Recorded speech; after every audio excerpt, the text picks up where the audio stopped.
About 3 or 4 years ago, I had a Harley-Davidson Heritage Classic, which I sold, and ever since I really regretted it. So we got in touch with Harley-Davidson and they sent us the latest and the greatest Harley-Davidson Heritage Classic 117 for us to have a go on and see if I really did make the wrong decision.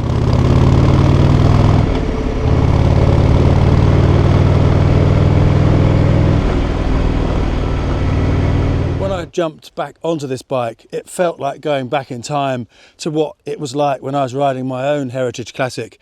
And it is a wonderful motorcycle. It really does handle very well, and it does feel a bit different with this 117 engine, which we'll come on to later in the video. Now you might be wondering how much it costs to insure a massive Harley Davidson like this, or maybe you're due your renewal on your own bike, or you're thinking of getting something new or something old or something custom. Then we highly recommend you check out Bikesure Insurance. We've literally been using them for years. I've only ever used Bikesure myself and I've never had any problems. They've always been good as gold, so I highly recommend them from a personal point of view. They can find you a policy tailored to yourself. There's a number of optional add-ons you can choose from, like breakdown cover or helmet and leather cover. For example, you know, if you came off, not only would your bike be covered, but your lovely leather jacket or your helmet would be covered as well. So no matter who you are, what bike you ride, you need motorbike insurance, and Bikesure are the ones we recommend. So click the link in the description, you can check them out and get a tailored quote just for you. But all in all, it's the same bike. It feels the same, it handles the same, it rides the same, it looks the same. And it's so practical with these luggage bags at the back, or boxes or panniers, and the screen which comes off, and we'll take them off in the video and show you what it looks like without them. But overall, it's a very versatile motorcycle, very cool, beautiful looking, with proper mudguards. Can you see that? Proper mudguards, they actually work and they look beautiful. So that is a real good bonus for a start. Now, I was always in two minds about this bike when the old man bought it.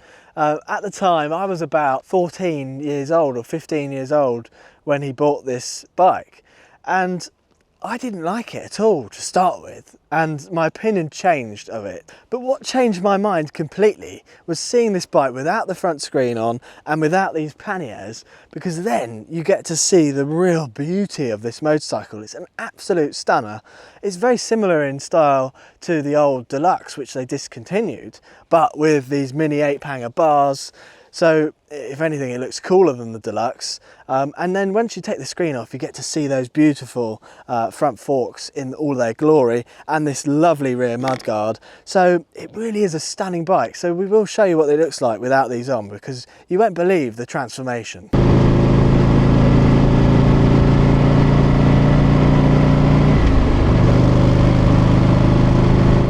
So let's start with the screen. That easy. And how cool does that look? So you've got one look already. That's so as it was. Now you've got this look. So if you want to go along, it's a hot day, you feel like getting the wind on your chest. I must say, actually, we both thought this. When you do have the screen on, it does shield your chest and your body nicely, but you really do get the buffeting on your head. So if you're as tall as us, you need to duck under it. If you were 5'10" or less, you'd be fine. Now to the panniers. Now simply you need one of those. Which you could carry with you or leave at home. So I'll take this off. By the way, I bought a new toolkit, so we have proper tools.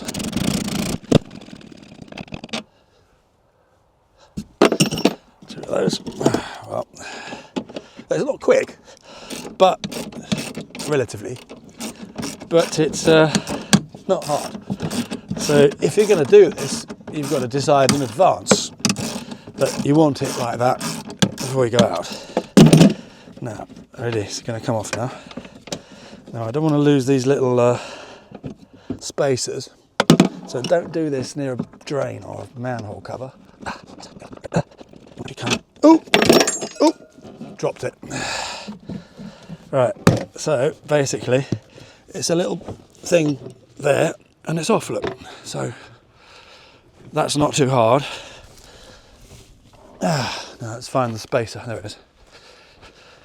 So what do you think that looks like? That looks pretty good, doesn't it? Pretty cool, isn't it? Now this comes off as well. I haven't got the screwdriver to take that off, but it's a simple screw there. That comes off as well. then you're left with this ginormous number plate on the back, which looks cool in America because they have little number plates that look nice there, not here. But that's quite a versatile bike, isn't it? You can do that to it. So you've kind of got 3 bikes in one with a Heritage Classic. Now, this is actually the first time I've ridden a Heritage Classic today, because obviously when the old man had his, I didn't even have an A2 license. So absolutely the only thing I could ride was a 125. And this is a fair bit bigger than that with this 117 cubic inch engine. I don't know what that is in cc, but I can put that on the screen. But it's a monster of an engine. It's absolutely beastly, and it's beautiful in this form. This is the sort of classic 117 look. Lots of chrome. It's stunning. Now on this one, you've now got a 2-into-1 exhaust on the Heritage Classic, which it previously had a sort of over and under 2-into-2 sort of shotgun style exhaust, which I thought looked better, and that was chrome as well. So I preferred the previous exhaust. This doesn't look as nice in my opinion. Now in terms of comfort on the Heritage Classic, it's a very comfortable bike. Got a lovely padded seat front and back, so your pillion will be comfortable as well as you. You've got a foot forward riding position with foot boards, so you can get your feet in various different positions, which is nice on a long journey because you've got plenty of room to sort of relax your legs or put them back a bit, which you don't get that versatility with pegs. The handlebars, you've got these sort of mini ape handlebars. Now I do find, I'll sit on it for a second, oh, that's a heavy thing. I mean, doesn't it look cool? It's a lovely riding position, and the bars kind of sweep down quite a bit. So although they've got quite a nice rise here, they kind of counteract that with the sweep down, rather than being like a flat bar from here.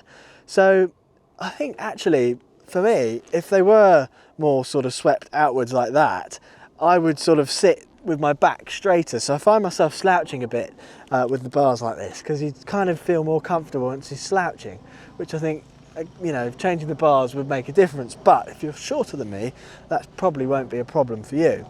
The other thing with comfort is of course the suspension, which soaks up the bumps like they don't exist. It's a lovely plush suspension on this bike.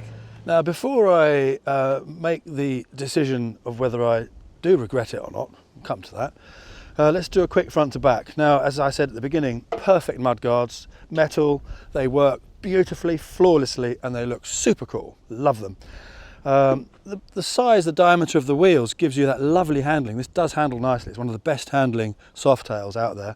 I love this triple light thingy going on here. That is really cool. And like Darcy said, these fork shrouds are so cool with this little thing, sort of Fat Boy-esque-ish. Now you've got a lovely tank with a analog speedometer in the middle, which is fabulous. Love that.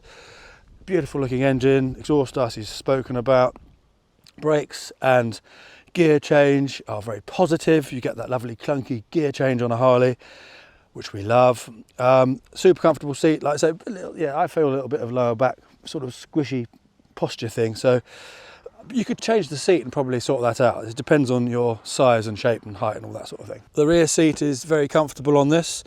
They've got a new design for the light cluster, which is lovely. We both love that. The wheels are now tubeless, which is going to tick a lot of boxes for many people, because people seem to like that, and obviously if you have a puncture it's easier to fix, whereas the one I had didn't have the tubeless, and it probably looks nicer the old style, but it's close with this, so it still looks classic. Now underneath the seat here, which comes off if you take that screw off there, take that off, you have an adjuster for the rear suspension, which you probably set and leave and forget about it forevermore. But you can set it up for whether it's just yourself riding, or whether you've got a bird on the back, or whatever you fancy.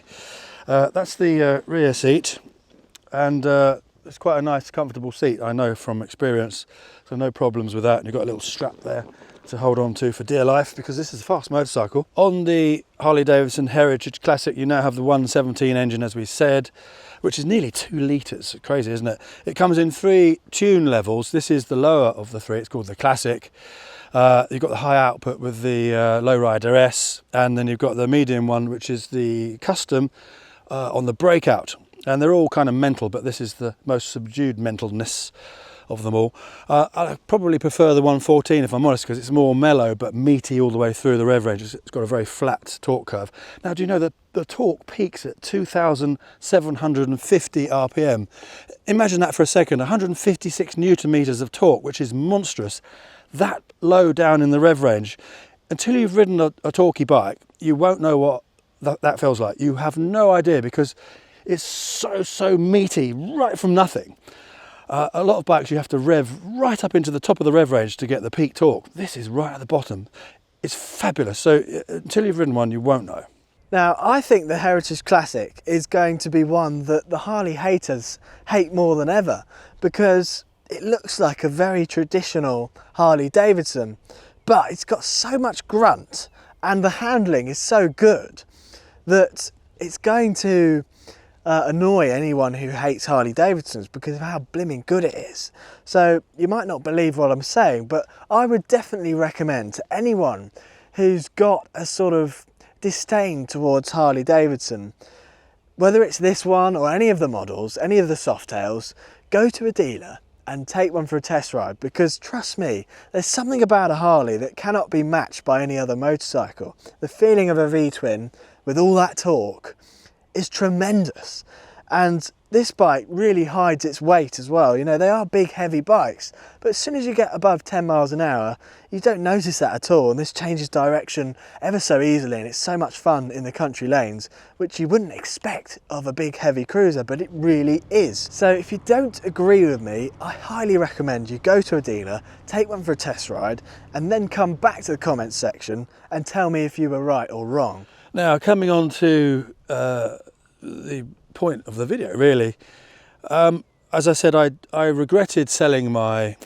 Heritage Classic. The reason I did, because at the time I moved to Wales, I bought an enduro bike which I thought would be great on the green lanes.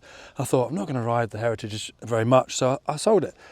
Then I realised that I didn't really enjoy green laning, because you go half a mile and you've got to open the gates, get on, get off, close the gate, and it's just like that the whole day. It's horrible.